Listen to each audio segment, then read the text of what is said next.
c'est d'abord le rendre plus juste, plus digne, plus instruit, plus crédible, plus capable de contribuer au monde. Autrement dit, le patriotisme n'est pas l'exaltation verbale du drapeau. Il n'est pas protocolaire. C'est la capacité d'un État à protéger ses intérêts sans mentir à son peuple, sans humilier ses voisins.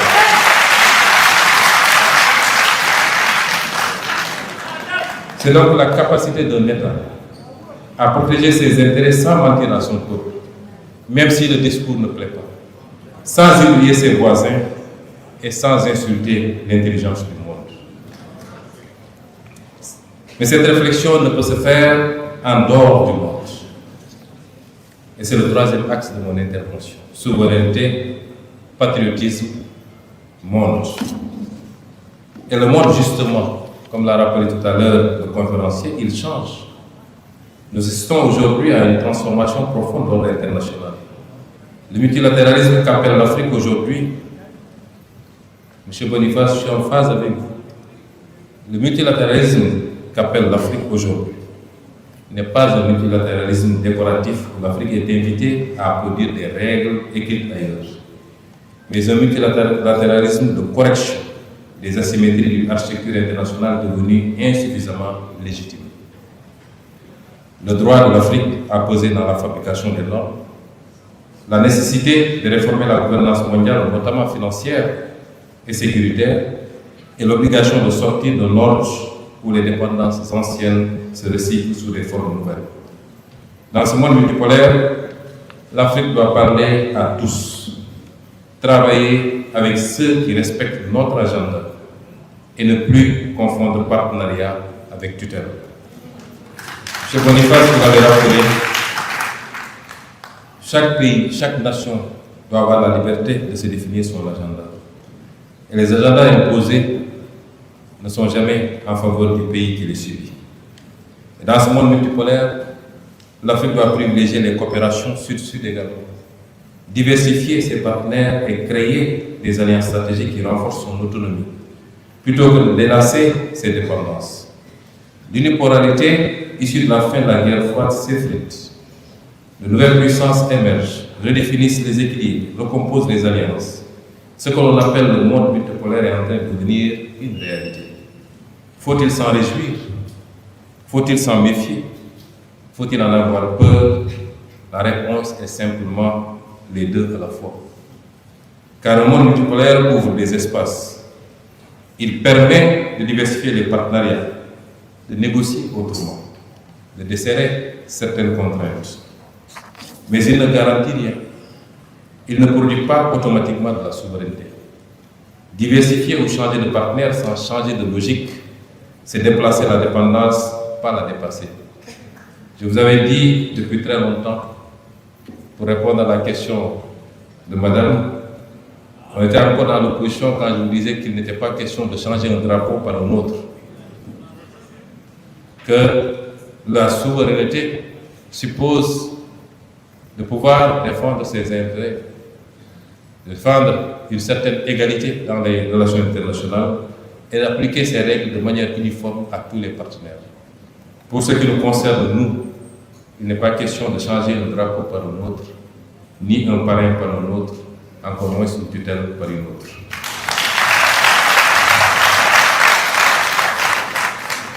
L'histoire nous a appris que les rapports internationaux ne sont pas régis par la morale, ni par les sentiments, mais par les intérêts. Et dans ce jeu, seules les entités capables de définir et de défendre leurs propres intérêts peuvent espérer exister pleinement. La question n'est donc pas de savoir si le monde devient multipolaire, la question est de savoir si l'Afrique sera capable d'y être un acteur et non simplement un terrain.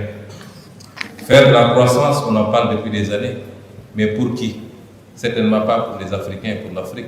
Autrement, on n'aurait pas eu autant de pauvreté et autant de chômage sur notre continent. C'est ici donc que se joue l'essentiel. Car la souveraineté ne se décrète pas, elle se construit, elle se finance, elle s'organise et elle se défend.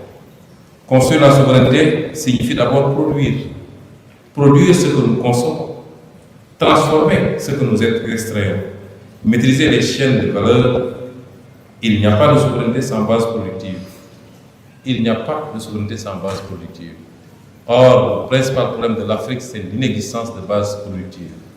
Un secteur primaire vampirisé, un secteur secondaire inexistant et une hypertrophie d'un secteur tertiaire essentiellement marqué par l'informel.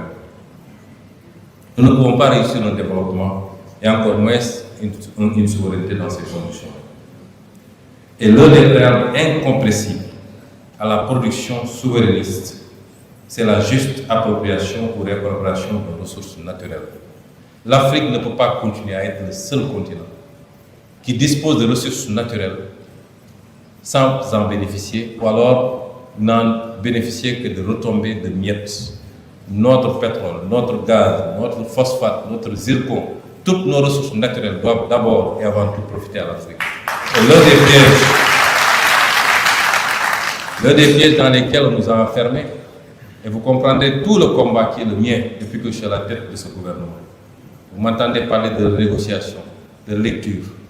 C'est de prendre en main les ressources qui sont les nôtres, de pouvoir y travailler avec des partenaires, mais dans une coopération qui soit mutuellement gagnante. C'est ça l'objectif de tout ce travail. Et après, on nous dit les conventions ont été signées au nom du droit international, vous ne pouvez plus y toucher. M. Boniface a rappelé tout à l'heure les directives, les conventions des Nations Unies sur le droit des peuples sur leurs propres ressources naturelles. Est-il normal que le Sénégal ne profite pas de son gaz, de son phosphate, et qu'on nous oppose les signatures d'autorités corrompues, excusez-moi du terme, qui ont signé au détriment des intérêts du Sénégal et de son pays? Cela n'est pas possible.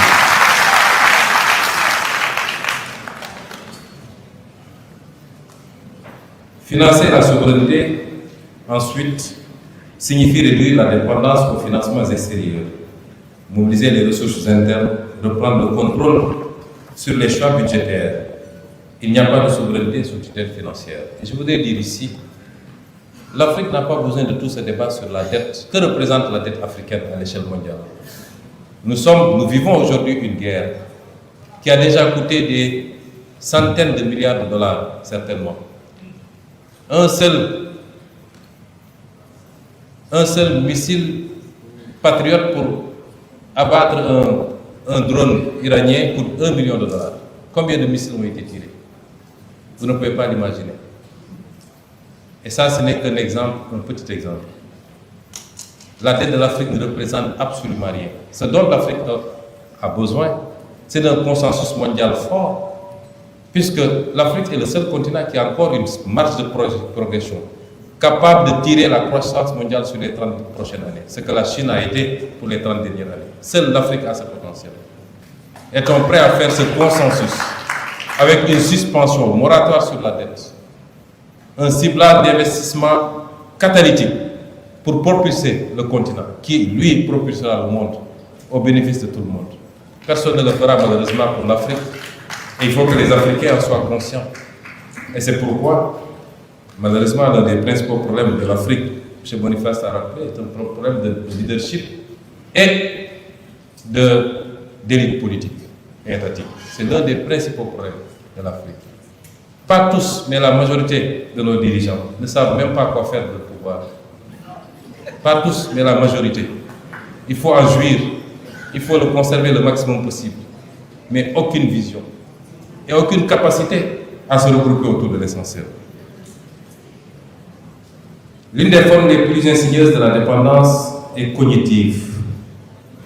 Lorsque les catégories à partir desquelles nous analysons nos propres réalités sont produites ailleurs, lorsque nos politiques publiques sont conçues dans des cadres qui ne sont pas les nôtres, alors nous sommes dépendants sans même nous en rendre compte. La souveraineté est aussi une bataille des idées. Et enfin, la souveraineté signifie s'unir, car aucun État africain pris isolément ne peut peser significativement dans le système international. Aucun État pris isolément ne peut peser significativement dans le système international. L'intégration régionale n'est pas une option, elle est une condition. Mais elle ne doit pas être une simple coordination, elle doit être une mutualisation de puissance, de capacité.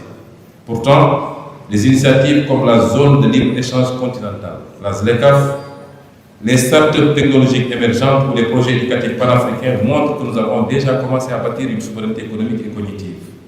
La ZLECAf peut être un levier historique d'intégration productive, mais sans stratégie industrielle, sans politique de transformation locale, sans États membres individuellement viables, elle risque de devenir un simple espace de circulation des marchandises au bénéfice des acteurs les plus puissants, souvent extérieurs au continent. Elle ne doit pas être un marché ouvert, mais un outil de structuration économique africaine. De la même manière, la CEDEAO doit être consolidée. Les tensions récentes avec des pays de l'Alliance des États du Sahel ne doivent pas conduire à une fragmentation durable de l'espace ouest-africain. Nous avons la responsabilité de reconstruire des passerelles, de recréer du dialogue et d'inscrire ces divergences dans une perspective de recomposition politique plutôt que de rupture. L'avenir ne se construira pas dans la séparation, mais dans la capacité à articuler des visions différentes au sein d'un projet commun. Je voudrais dire ici que les pays de la CEDEAO, c'est ensemble, en tant qu'espace CEDEAO. Pour être une puissance, il y a deux aspects qui me semblent indispensables. Peut-être le professeur ne me démentira pas. C'est le territoire et la population, la démographie et la géographie. Je ne connais pas de puissance sur un espace de 100 km² et une population de 18 millions d'habitants. Je n'en connais pas. Si on veut parler d'Israël, ce n'est pas une puissance, c'est un énième État des États-Unis en réalité. C'est une puissance parce que je n'en connais pas. On peut être individuellement, si nos pays sont bien gérés, bien administrés, bien gouvernés, on peut être des pays riches, des pays confortables, avec des indices de développement humain parmi les plus élevés. Les pays scandinaves en sont, c'est les pays les plus riches en termes d'indices de développement humain. Mais est-ce que pour autant c'est des puissances? Absolument pas. La Chine fait 9 millions et quelques de kilomètres carrés sur 1,3 milliard. S'il est bien géré, c'est une puissance. Les États-Unis font 9 millions de kilomètres carrés pour 200 ou 300 millions d'habitants. Ça peut être une puissance. Dans le cadre de la CEDEAO, avec 5 millions et quelques de kilomètres carrés et 400 millions d'habitants, si nous ajustons, nous gérons bien, nous serons bientôt une puissance. Mais pas individuellement, c'est pas possible.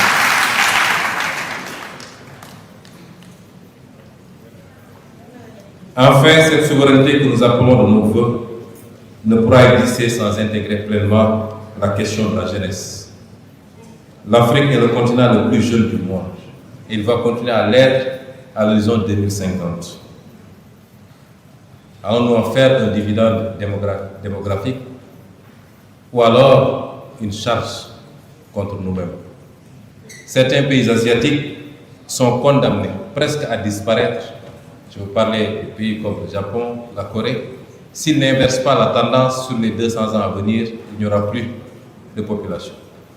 L'Afrique a ce potentiel extraordinaire.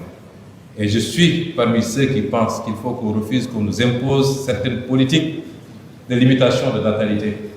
Nous sommes l'un des continents les moins peuplés.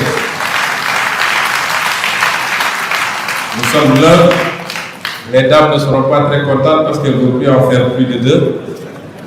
Mais nous sommes l'un des continents les moins peuplés. Sur 30 millions de kilomètres carrés, nous sommes 1,3 milliard habitants. Je vous ai dit que la Chine a la même population sur 9 millions de kilomètres carrés, soit 3 fois moins, ou même plus. Il ne faut pas qu'on accepte, qu'on nous fasse croire que nous sommes trop nombreux. Nous n'en sommes pas encore assez nombreux. Par contre, ce dividende, s'il n'est pas exploité, orienté à bon escient, devient une bombe entre nos mains. C'est ça la vérité. Notre jeunesse ainsi que notre diaspora représente une force stratégique. La diaspora africaine contribue déjà par ses transferts financiers, ses compétences et ses réseaux internationaux. Nous devons l'intégrer pleinement dans notre projet de souveraineté. La jeunesse africaine n'est pas un problème à gérer, elle doit être une force à organiser. Partout sur le continent, nous voyons des jeunes créer, entreprendre, inventer, produire de la musique, de la culture, des solutions techniques, souvent dans des conditions extrêmement difficiles.